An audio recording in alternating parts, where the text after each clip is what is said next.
Dalam sejarah panjang Islam, lahir tokoh-tokoh besar yang mengubah dunia. Salah satunya adalah Amir Timur, atau yang dikenal di barat sebagai Tamerlane.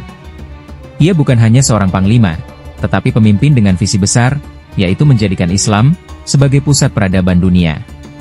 Kita akan menelusuri bagaimana Amir Timur membangun kekuasaan, memadukan warisan Han Mongol, Kesultanan Islam, dan nilai-nilai kekhalifahan dalam satu sistem pemerintahan yang kokoh.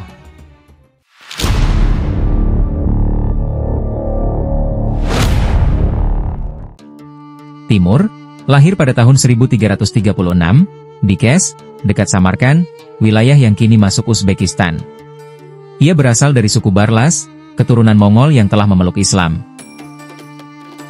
Namun, ada satu hal menarik. Timur tidak sempurna secara fisik. Ia mengalami cedera parah di masa mudanya, sebagian sumber menyebut akibat panah, yang membuat salah satu kakinya pincang.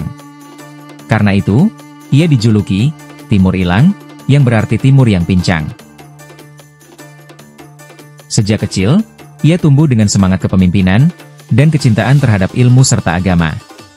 Dalam masyarakat yang kala itu terpecah, Timur melihat perlunya pemimpin kuat, yang menggabungkan kekuasaan politik dan legitimasi agama, sebuah konsep yang dekat dengan model kekhalifahan. Pada tahun 1370, Timur berhasil menguasai Samarkand. Timur tidak pernah mengaku sebagai khalifah, tetapi ia mengadopsi legitimasi Islam, dengan menghormati para ulama. Dia menjunjung hukum syariat, dan menggelorakan semangat jihad politik, untuk menjaga stabilitas umat. Ia memadukan 3 pendekatan besar. 1.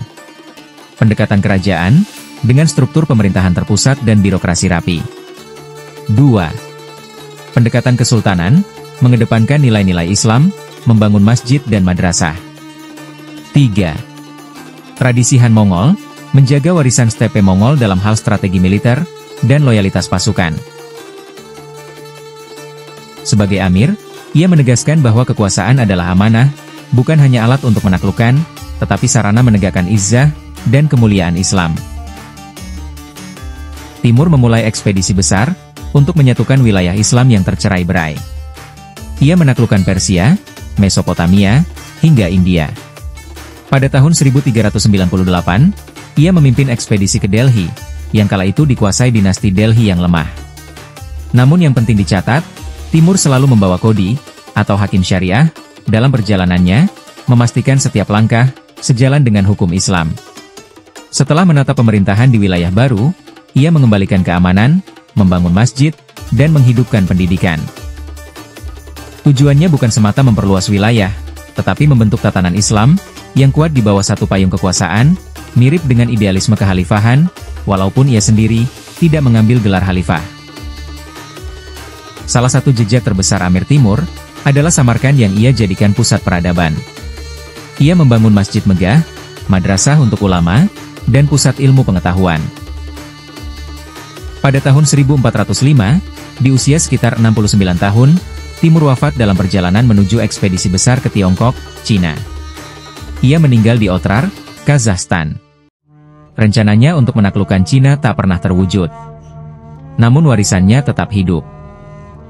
Dari keturunannya lahir dinasti Timurid, yang berkuasa selama sekitar 137 tahun, yaitu dari 1370 hingga 1507. Yang kelak melahirkan Zahiruddin Muhammad Babur, pendiri Kesultanan Mughal di India.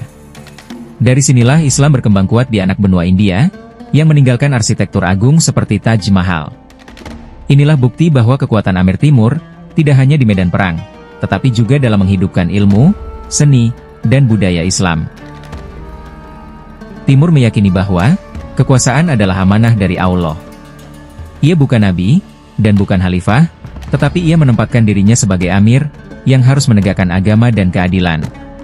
Ia membuktikan bahwa kepemimpinan dalam Islam, bukan sekadar menguasai, tetapi menegakkan syariat, menjaga umat, dan melahirkan peradaban.